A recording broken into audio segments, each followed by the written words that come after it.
हे भगवान, ये क्या हो रहा है। काश मेंढक जो है सांप के मुंह से निकल कर भाग जाए। सबके दिल में यही विचार आ रहे हैं कि मेंढक जो है सांप के मुंह से भाग जाए। लेकिन मैं थोड़ा आपको सृष्टि के बारे में बता देता हूँ।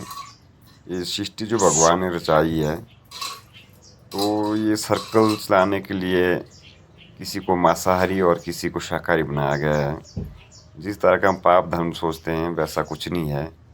हमारी सृष्टि जो है 5 महाभूतों से बनी है, जैसे कि जल, वायु, अग्नि, आकाश, वनस्पति।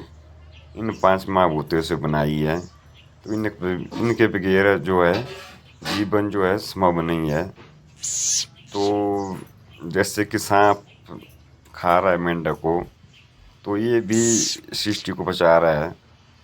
क्योंकि अगर सांप मेंढक को ना खाए तो मेंढक ही मेंढक हो जाएंगे दुनिया में। तो सांप को मांसाहारी बनाया है मेंढक खाने के लिए।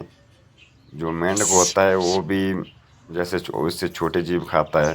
टिटड़ा हो गया, उसको खा लेता है। टिटड़ा जो होता है वो घास खा लेता है, जैसे घास होती है। तो ये चीज़ें भगवान ने बनाई है कि सृष्टि को मेंटेन रखने के लिए हर चीज़ का ज़रूरी होना बहुत ही आवश्यक है। और जिस तरह से हम सोचते हैं कि किसी पे दया आ रही है, जो भगवान ये क्या हो रहा है, वो बनाया है वैसा भगवान ने। जो लिख दिया है वो होके रहेगा। क्योंकि पाप धर्म मेरे हिसाब से कुछ भी नहीं है।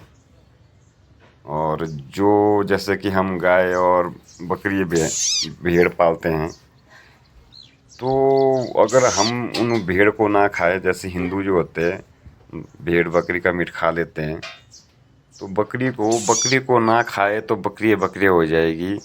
और हर चीज़ को मेंटेन रखने के लिए जैसे जलवायु, ये हमारे लिए बहुत ज़रूरी है। सबसे ज़्यादा इस टाइम हमें ज़रूरत है पेड़ लगाने की, क्योंकि जिस तरह से पानी घटता जा रहा है और हमें गर्मी महसूस हो रही है, ऑक्सीजन की कमी हो रही है हमें, तो पेड़ लगाना बहुत ज़रूरी है। क्योंकि प्रोजेक्ट बहुत ज़्यादा लग रहे हैं, उसकी वजह से प्रदूषण हो रहा है और साफ़ वातावरण हमें मिल नहीं रहा है। तो ये चीज़ें हमें संभालनी पड़ेगी। बाकी जो जीव जंतु ने सर्कल सही बना के रखा है, जैसे कि शेर होता है, शेर सारे जीवों को खा लेता है, जानवर को खा लेता है। तो हर चीज़ मेंटेन रखिए। अगर वो चीज़ ना खाए, जैसे ऊँट हो गए, जैसे कि शाकाहारी जीव हो गए, अगर पेड़ के पत्ते को ना खाए वो तो पेड़ ही पेड़ हो जाएंगे और जंगल ही जंगल हो जाएगा, हद से ज़्यादा हो जाएगा। तो दोस्तों, कुछ लोगों को मेरी बातें अच्छी लगेगी, किसी लोगों को मेरी बातें जो है बुरी लगेगी। तो मेरा बोलने का मतलब ये है कि प्रावधान कुछ भी नहीं है। जो भी है भगवान का रचाया, हम बस हम उन्हें फॉलो कर रहे हैं। तो हमें सृष्टि जो मेंटेन रखने के लिए आजकल हमें ताज़ी हवा की बहुत आवश्यकता पड़ रही है और शुद्ध पानी की बहुत ज़रूरत पड़ रही है। तो दोस्तों, हमारी सृष्टि को बचाने के लिए हमें थोड़ा सी पहल करनी पड़ेगी, पेड़ लगाने पड़ेंगे और ताज़ी हवा के लिए। और तभी बारिश होगी, तभी हमें स्वच्छ पानी पीने को मिलेगा। नहीं दोस्तों, जितने पहाड़ी राज्य, जम्मू कश्मीर हो गया, जैसे हिमाचल हो गया, उत्तराखंड वगैरह हो गया, तो हमें अब भी सृष्टि को पूरा मेंटेन रखा है।